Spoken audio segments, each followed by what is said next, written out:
श्रीमद् भगवद गीता के पहले अध्याय का पहला श्लोक। इसमें हम देखेंगे कुरुक्षेत्र के युद्ध स्थल में सैन्य निरीक्षण।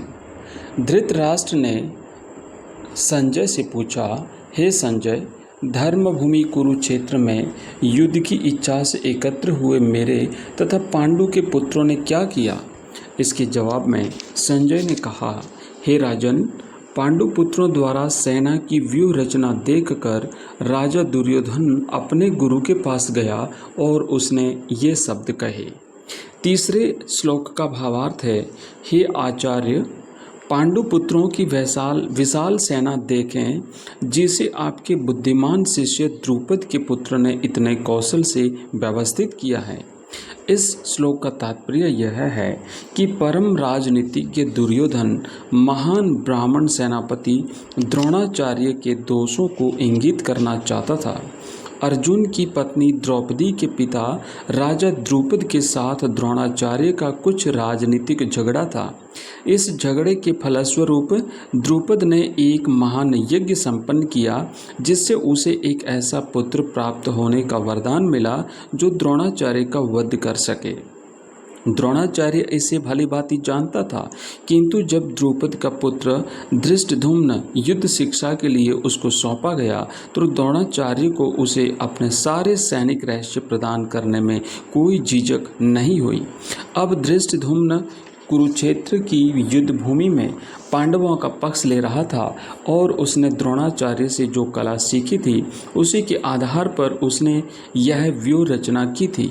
दुर्योधन के द्रोणाचार्य की इस दुर्बलता की ओर इंगित करने पर, जिससे वह युद्ध में सजग रहे और समझौता न करे, इसके द्वारा वह द्रोणाचार्य को यह भी बताना चाह रहा था कि कहीं वह अपने प्रिय शिष्य पांडवों के प्रति युद्ध में उदारता न दिखा बैठे। विशेष रूप से अर्जुन उसका अत्यंत प्रिय और तेजस्वी शिष्य था। दुर्योधन ने यह भी चेतावनी दी कि युद्ध में इस प्रकार की उदारता से हार हो सकती है। चौथा श्लोक है, इस सेना में भीम तथा अर्जुन के समान युद्ध करने वाले अनेक वीर धनुर्धर हैं, यथा महारथी युयुधान, विराट तथा द्रुपद।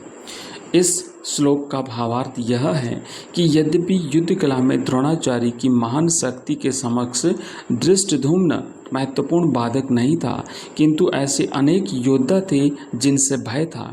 दुर्योधन इन्हें विजय पथ में अत्यंत बाधक बताता है, क्योंकि इनमें से प्रत्येक योद्धा भीम तथा अर्जुन के समान दुर्जय था। उसे भीम तथा अर्जुन के बल का ज्ञान था, इसीलिए वह अन्यों की तुलना इन दोनों से करता है। मित्रों, पांचवें श्लोक का भावार्थ हम देखेंगे।